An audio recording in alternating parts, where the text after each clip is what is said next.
पूरब की नाजायज औलाद मुझे गाली देने से पहले प्लीज ये वीडियो पूरा देख लेना, क्योंकि इस वीडियो से पहले पूरब झा के बारे में आपके दिमाग में जो भी चीजें होंगी वो गारंटीड बदल जाएंगी, क्योंकि इसमें एक ऐसी चीज को एक्सपोज करूंगा जो पूरब का करियर खा जाएगा आगे। अगर उसके बाद भी तुम्हें गलत ही लगूं तो गालियों का हार्दिक स्वागत है। 23 मिलियन व्यूज, जी हाँ 23 मिलियन व्यूज आए हैं पूरब झा के लेटेस्ट वीडियो पे जो 1 महीने पहले अपलोड हुई थी, जबकि सब्सक्राइबर सिर्फ 6 मिलियन है। वीडियो का topic Khan sir versus Anjana Om Kashyap. Video genre purely political satire video. 6 महीने पहले अपलोड हुई वीडियो ऑल इज हेल पे भी 16 मिलियन व्यूज हैं। Video genre political satire. अब मैं ये सब क्यों बता रहा हूँ? ये सब मैं इसलिए बता रहा हूँ क्योंकि पूरब के चैनल पे इन 2 वीडियोस के बीच 2 और वीडियोस अपलोड हुई थी जिसमें पूरब ने कॉमेडी करने की कोशिश की थी, जिस पे उतने व्यूज भी नहीं आए जितने उसके सब्सक्राइबर्स हैं। अगर आप एनालिसिस करो तो पूरब के कंटेंट में भारी चेंज देखने को मिला है। Saurabh Joshi, IShowSpeed, south actors, Dhruv Rathee, Pawan Singh, इन जैसे फेमस फेसेस की मिमिक्री करने वाला एक आर्टिस्ट जिसे आज से पहले लोगों ने सर पर चढ़ा रखा था, वो अचानक से सबकी आंखों का कांटा कैसे बन गया? आखिर क्या हो गया कि जो कमेंट्स पॉजिटिविटी से भरे रहते थे आज वही सब लोग इसकी माँ बहन को याद कर रहे हैं? कैसे एक डिसीजन जो आज तक पूरब के फेवर में जा रहा था वो आज उनके करियर के लिए घातक बन गया है?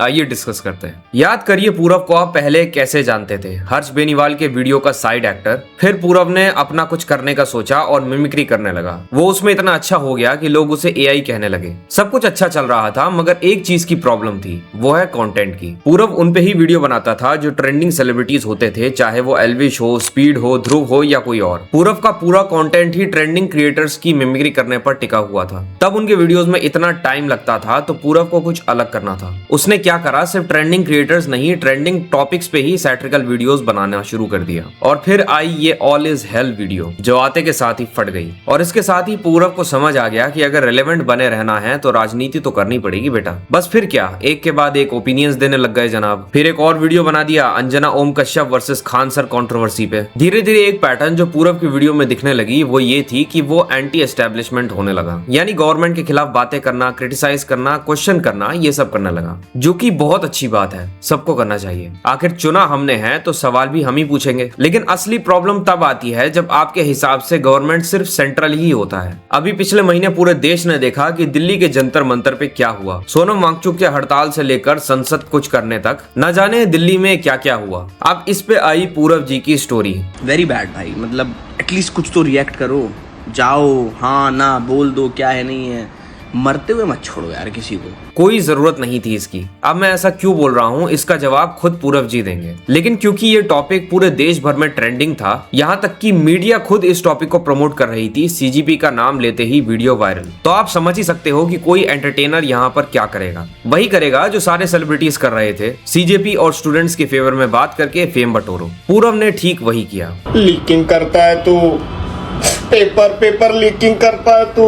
भाई हमारी गवर्नमेंट इतनी बढ़िया है ना, उनको पता है कि भाई रेजिग्नेशन सैटरडे को ही देना चाहिए। भाई यूथ पार्टी करती है सैटरडे को, तो भाई जाओ शरारती पानी पियो, पार्टी करो भाई, टेबल लेवल बुक करो, मजे लो। और ऐसे 10 से 20 वीडियोस और बनाए पूरब जी ने। अच्छी बात है, बहुत अच्छी बात है। एक आर्टिस्ट के पास पूरा राइट है ऑनगोइंग पॉलिटिकल सिचुएशन पे ओपिनियन देने का। लेकिन प्रॉब्लम तब आई जब इसी पूरब झा से झारखंड में हुए पेपर लीक को लेकर स्टोरीज या पोस्ट नहीं लगे, और लगे भी तो क्या, किसी और का पोस्ट शेयर कर दिया बस। मतलब मान के चलो अगर सीजेबी प्रोटेस्ट के टाइम मोदी सरकार को घेरने के लिए 10 से 15 स्टोरी का एवरेज था, तो वही चीज अब 1 से 2 स्टोरीज तक क्यों आ गई? एंड माइंड यू, ये सब 1 महीने के अंदर ही हो रहा है। 1 महीना भी नहीं हुआ, 20 जुलाई का वो दिन बीते जिसमें पार्लियामेंट की तरफ बढ़ गए थे लोग और उन पे लाठी चार्ज हो गई थी। उस वक्त भर भर के कॉन्डेम किया गया इस लाठी चार्ज को, जो कि सही भी है। मगर प्रॉब्लम ये आती है कि अभी 10 अगस्त को जस्ट लिटरली 2 दिन पहले ही लाठी चार्ज हुई जिसमें मार के बच्चों का सर फोड़ दिया गया। लेकिन गेस व्हाट, पूरब झा द मसीहा की तरफ से स्टूडेंट्स के सपोर्ट में कितनी स्टोरीज आई? 0, 0। बस फिर क्या, लोग लग गए हिपोक्रेसी को ऑल आउट करने। भर के डीएम और कमेंट्स में लोगों ने पूरब जी के घर वालों को याद करना शुरू कर दिया। तब जाके पूरब जी को याद आई कि ऑडियंस चूतिया नहीं है, उन्हें सब दिखता है। तो इसके बाद फ्रस्ट्रेशन में पूरब झा की तरफ से कुछ ये स्टोरीज आई। फंडिंग नहीं मिली क्या? झारखंड प्रोटेस्ट पे बोलना है, हो गया दिमाग से थोड़ा है? मैं कर दूंगा देश चेंज।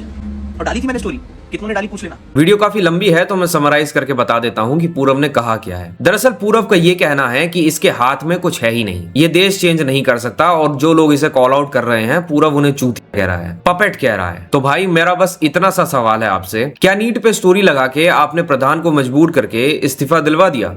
नहीं ना। आपने क्या करा? आपने आवाज उठाई, आपने अपना योगदान दिया, और वही योगदान जिसकी उम्मीद झारखंड स्टूडेंट्स कर रहे हैं। ये जितने सेलिब्रिटीज और popular faces like Vishal Dadlani, पूरव झा, सोनाक्षी सिन्हा, जिन लोगों की बहुत जुबान चल रही थी स्टूडेंट्स के लिए, आज पता है पोस्ट का रेशियो क्या है? 20 पोस्ट सीजेपी के लिए तो 1 पोस्ट झारखंड के लिए। ये है रेशियो इनका। और अगर आप हिपोक्रेसी कॉल आउट कर दो तो आप ही बहुत बड़े चूतिए हो। ऐसे ही एक महारथी हर्ष ढाका जी भी हैं। ये अपने आप को इंडिया का नेक्स्ट ध्रुव राठी मानते हैं। सीजेपी प्रोटेस्ट का देने इन्होंने ना सिर्फ स्टोरीज लगाई बल्कि ये जंतर मंतर पर भी पहुंच गए थे। लेकिन जब बात झारखंड के स्टूडेंट्स की आई तब इन्होंने सिर्फ और सिर्फ अभिजीत दीपके की एक पोस्ट शेयर कर दी, दैट्स इट। आज तक झारखंड नहीं घुसे हैं ये रियलिटी है इन so called politically aware creators की। मुझे पता है कि अभी कमेंट सेक्शन में कुछ पूरव के अंधे फैंस आएंगे और कहेंगे कि भाई तू क्यों ज्ञान दे रहा है, तूने सीजेपी के टाइम वीडियो क्यों नहीं बनाई, तू खुद यूट्यूबर होकर उसे कॉल आउट कर रहा है। तो ध्यान से सुनो, मैं अपने चैनल पे पॉलिटिकल इश्यूज या नेशनल इश्यूज के ऊपर बात नहीं करता। मैं यहाँ किसी पॉलिटिकल पार्टी को जज करने या पॉलिसी एक्सप्लेन करने नहीं आया हूँ, और इसलिए मैं तब भी कोई ज्ञान नहीं बांट रहा था और अब भी नहीं बांट रहा हूँ। मेरा कंटेंट पॉलिटिक्स पर है ही नहीं, मेरा कंटेंट एंटरटेनर्स के अराउंड है। लेकिन पूरव ने अपने कंटेंट में स्विच लाया है। आज उसका कंटेंट प्योरली पॉलिटिकल सटायर है। जब आप पॉलिटिक्स पर वीडियोस बना के मिलियंस में व्यूज छापते हो, जब आप लोगों के पॉलिटिकल एंगर को मोनेटाइज करते हो, तो आपको रिस्पॉन्सिबिलिटी भी लेनी होगी। मैं पूरव की पॉलिटिकल आइडियोलॉजी को कॉल आउट नहीं कर रहा हूँ, मैं उसकी हिपोक्रेसी को कॉल आउट कर रहा हूँ। जब आप सीजेपी मूवमेंट के टाइम इतने वोकल थे, बार बार आके सोनम वांगचुक और सीजेपी मूवमेंट के सपोर्ट में स्टोरीज डाल रहे थे, ये कहते हुए कि भाई बात तो स्टूडेंट्स की है, आवाज उठाओ, सवाल करो। मैं पूरव की पॉलिटिकल आइडियोलॉजी को कॉल आउट नहीं कर रहा। आप गवर्नमेंट के अगेंस्ट हो या गवर्नमेंट के सपोर्ट में, मुझे फर्क नहीं पड़ता। मैं ये नहीं कह रहा कि आपको झारखंड प्रोटेस्ट को सपोर्ट करना ही चाहिए, आपकी नहीं मर्जी है, मत करो। लेकिन फिर सीजेपी के वक्त जो मॉरल स्टैंडर्ड आपने दूसरों के लिए एस्टैब्लिश किया था, उसी स्टैंडर्ड को खुद पर अप्लाई करने से प्रॉब्लम क्यों? क्योंकि पूरव भाई आपने खुद कहा था कि स्टूडेंट्स की बात है, आवाज उठाओ, सवाल करो। तो लिटरली सेम इशू झारखंड के स्टूडेंट्स फेस कर रहे हैं। तब आपके मुंह में दही क्यों जम गई, ये सवाल है। और एक चीज और, मैं ये भी नहीं कह रहा कि पूरव को हर इशू पे 10 या 10 से ज्यादा स्टोरीज डालनी चाहिए। नहीं, अगर वो एक भी स्टोरी डालता, that's completely his choice. Silence itself is not hypocrisy. लेकिन जब आप एक इशू पर एक्सट्रीमली वोकल हो और दूसरे इशू पर साइलेंस चूज करो, और फिर साइलेंस क्वेश्चन होने पर बोलो कि मेरे सपोर्ट करने से क्या हो जाएगा, मैं कर दूंगा देश चेंज, तो ऑब्वियसली लोग पूछेंगे कि फिर पहले तेरे सपोर्ट करने से क्या हो रहा था। तो पूरव भाई, अगर स्टूडेंट्स की चिंता करनी ही है तो सिलेक्टिवली मत करो, क्योंकि अगर तुम्हारी चिंता सिलेक्टिव है तो वो चिंता नहीं, नैरेटिव है।